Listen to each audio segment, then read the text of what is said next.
다 함께 묵상 기도 드림으로 12월 26일 주일 예배를 하나님 앞에 드리겠습니다.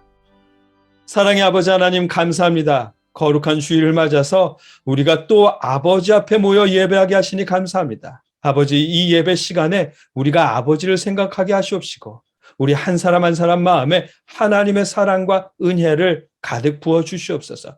감사하며 예수님의 이름으로 기도합니다. 아멘. 사도신경으로 함께 신앙 고백하시겠습니다. 나는 전능하신 아버지 하나님 천지의 창조주를 믿습니다.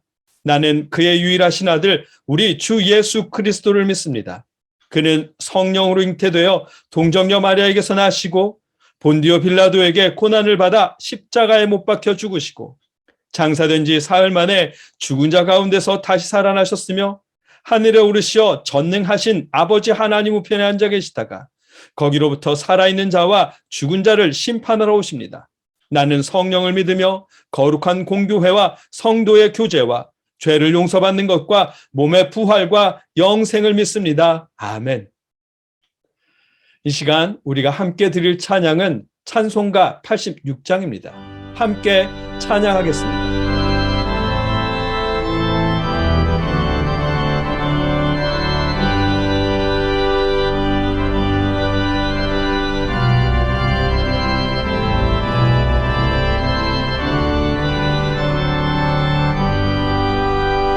내가 늘 의지하는 예수 나의 상처 입은 심령을 불쌍하게 여기사 위로하여 주시니 미쁘신 나의 좋은 집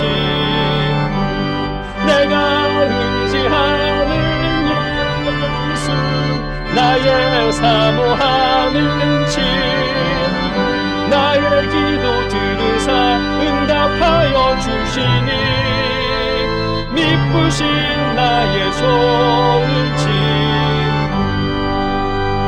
주의 손 의지하고 살 때 나를 해할 자가 없도다 주님 나의 마음을 크게 위로하시니 미쁘신 나의 좋은 집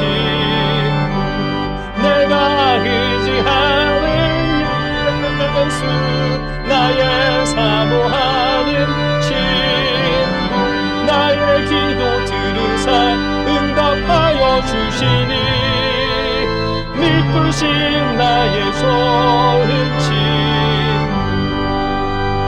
내가 요단강 건너가며 마음이 두려워서 떨 때도 주가 인도하시니 어찌 두려워하랴 미쁘신 나의 좋은 친구 내가 의지하는 예수 나의 사모하는 친구 나의 기도 들으사 응답하여 주시니 미쁘신 나의 좋은 집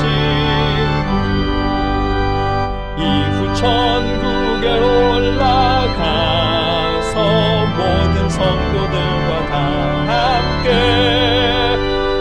우리들을 구하신 주를 찬양하리라 미쁘신 나의 좋은 친구 내가 의지하는 예수 나의 사모하는 친구 나의 기도 들으사 응답하여 주시니 미쁘신 나의 좋은 친구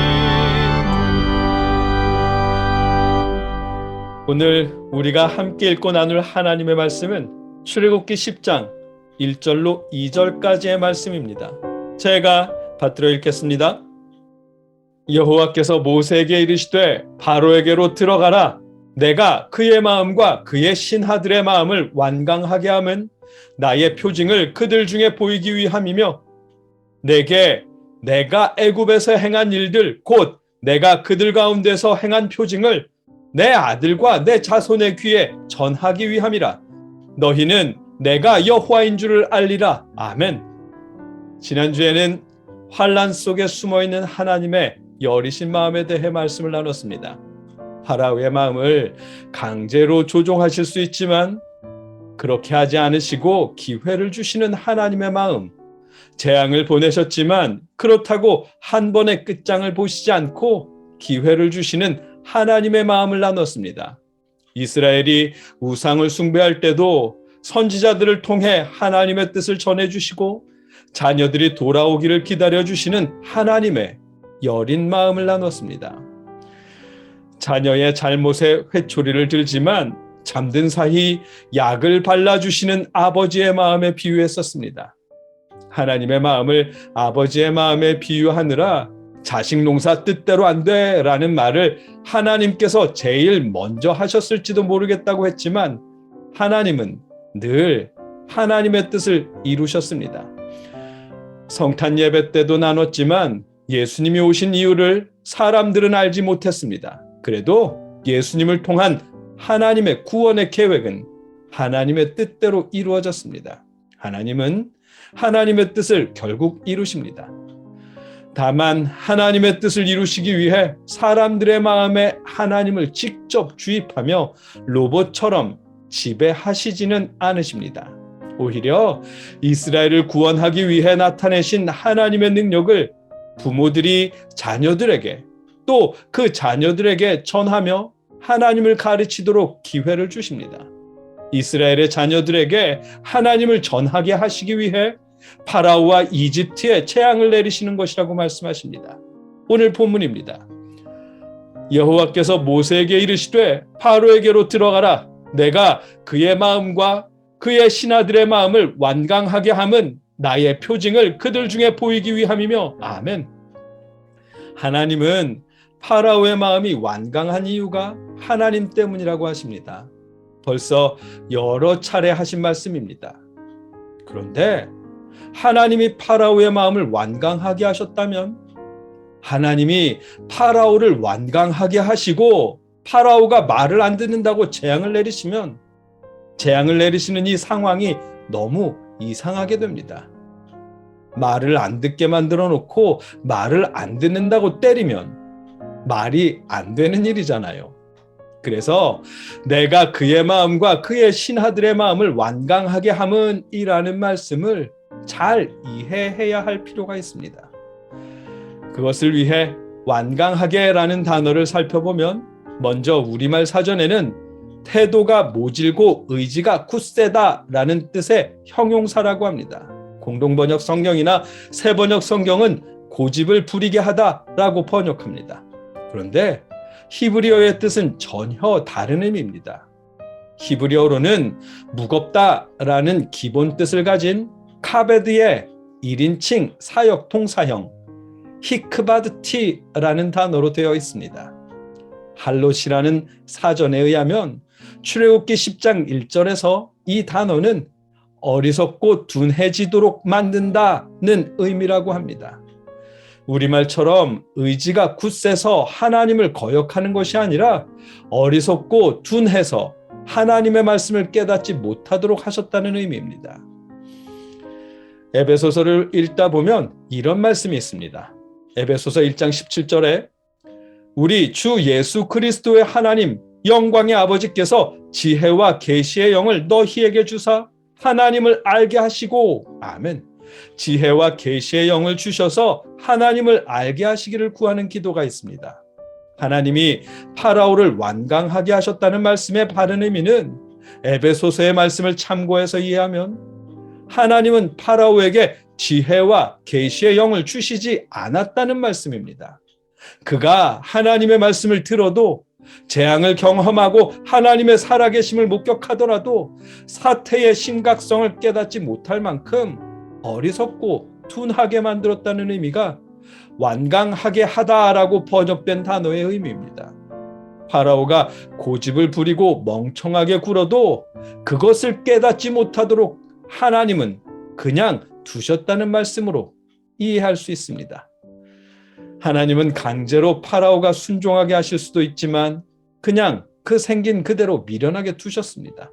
하나님의 말씀을 이해할 수 있도록 지혜를 주시지 않고 그냥 미련한 대로 미련한 짓을 하게 내버려 두셨습니다. 그 이유는 2절 말씀에 있습니다. 내가 애굽에서 행한 일들 곧 내가 그들 가운데에서 행한 표징을 내 아들과 내 자손의 귀에 전하기 위함이라.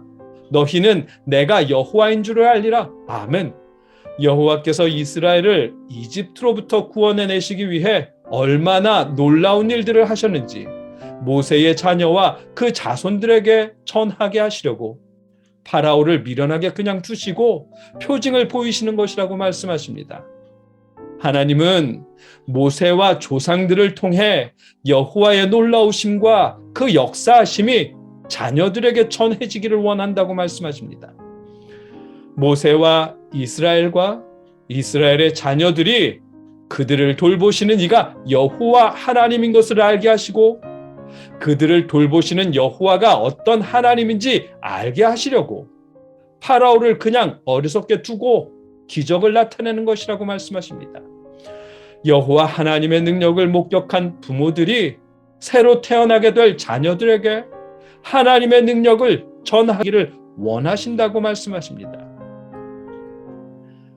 하나님은 하나님의 놀라우신 사랑과 역사하심을 부모님이 자녀들에게 전해주고 가르치기를 원하십니다. 오늘 본문을 통해 알게 하시는 내용입니다. 신앙교육은 부모님에게서 자녀에게로 이어져야 합니다. 그런데 어떤 부모님들은 하나님이 알아서 교육시켜 주실 것이라고 말합니다. 그런가 하면 또 어떤 부모님들은 전도사님, 우리의 신앙교육 좀 잘해주세요라고 말합니다. 그러나 오늘 본문 말씀은 모세를 통해 그 자녀와 자손들에게 신앙교육이 이어지게 하라고 말씀하셨습니다. 부모님이 자녀에게 직접 신앙교육 시키라고 말씀하십니다. 신앙교육은 부모님에게서 자녀의 귀로 흘러가야 하는 것입니다. 그런 의미에서 저는 어린 자녀들과 부모님이 함께 예배드리는 것을 추천합니다. 목사님과 전도사님의 신앙이 다른 경우가 많거든요. 수준을 말하는 것이 아니라 방향성을 말하는 것입니다.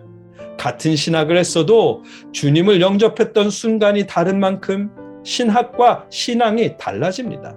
그러다 보니 목사님의 설교를 들은 부모님과 전도사님의 설교를 들은 자녀의 신앙이 달라지는 일들이 생깁니다. 뿐만 아니라 교역자에게 맡겨두었더니 전도사님이 바뀔 때마다 신앙이 달라집니다. 어렸을 때 배운 신앙과 커서 배우는 신앙이 달라집니다. 커가면서 자녀들의 신앙이 흔들리는 원인 중에 하나입니다. 그런 문제가 해결되려면 어린 자녀와 부모님이 함께 예배 드리는 것이 필요합니다. 예배가 짧고 말씀이 짧아지면 가능할 것 같습니다. 우리 턴투갓 예배가 짧은 이유입니다. 어린 자녀를 두신 부모님들이 턴투갓을 통해 함께 예배드리고 예배가 끝난 후에 부모님이 말씀을 요약해서 자녀들에게 신앙교육하는 것을 바라는 마음에서 짧게 예배드리는 것입니다. 신앙교육은 부모님에게서 자녀에게로 이어져야 하는 것입니다. 본문 말씀에서 하나님은 모세에게 내가 애굽에서 행한 일들 곧 내가 그들 가운데서 행한 표징을 내 아들과 내 자손의 귀에 전하기 위함이라고 말씀하셨습니다. 부모로부터 자녀에게로 직접 신앙이 흘러가야 합니다. 그래야 가족 간의 신앙이 공감대가 될 수 있는 것입니다. 하나님은 가족 간의 신앙의 공감대가 형성되는 걸 원하셔서 모세와 부모들에게 그들이 목격한 하나님의 놀라움을 자녀들의 귀에 직접 전하라고 말씀하셨습니다. 부모에게 신앙교육을 맡기셨습니다. 하나님의 말씀대로 유대인들은 지금 2021년에도 이스라엘뿐만 아니라 미국이나 캐나다에 살고 있는 유대인들조차 유월절을 비롯한 절기를 지킵니다. 매년 절기 때마다 자녀들은 부모님께 이날은 무엇을 기념하는 날인가요?를 묻고 부모님은 자녀들에게 그날에 얽힌 이야기를 전하며 하나님을 가르쳐줍니다. 2021년인 지금도 여전히 출애굽의 사건과 여호와의 놀라운 능력은 부모님으로부터 5, 6살짜리의 자녀들에게 전해지고 있습니다. 내가 애굽에서 행한 일들 곧 내가 그들 가운데서 행한 표징을 내 아들과 내 자손의 귀에 전하기 위함이라는 이 말씀을 여전히 지키고 있습니다. 우리도, 여러분과 저도 오늘 본문 말씀대로 하나님을 향한 건강한 신앙을 우리 부모님들이 자녀들에게 그들의 귀에 전해줄 수 있기를 주님의 이름으로 축복합니다. 함께 기도하겠습니다. 사랑의 아버지 하나님, 여호와의 놀라우신 능력을 부모가 자녀에게 전해주어야 함을 알게 하시니 감사합니다. 아버지, 우리 부모님들이 먼저 건강한 신앙을 갖게 하여 주시옵시고 그 신앙을 자녀들에게 물려줄 수 있도록 도와주시옵소서. 우리 가정에 하나님을 향한 믿음이 세대를 어우르는 공감대가 될 수 있도록 역사하여 주시옵소서. 감사합니다. 주님, 예수님의 이름으로 기도드립니다. 아멘. 이제는 우리를 위해 십자가를 지신 예수 그리스도의 크신 은혜와 독생자를 보내시면서까지 우리를 구원하고 싶어 하시는 아버지 하나님의 무한하신 사랑하심과 예수님을 믿게 하시는 성령님의 역사하심이 함께 예배드린 한 사람 한 사람 위에, 자녀들과 가정 위에 이제로부터 영원토록 함께 하시기를 주님의 이름으로 축원하옵나이다. 아멘.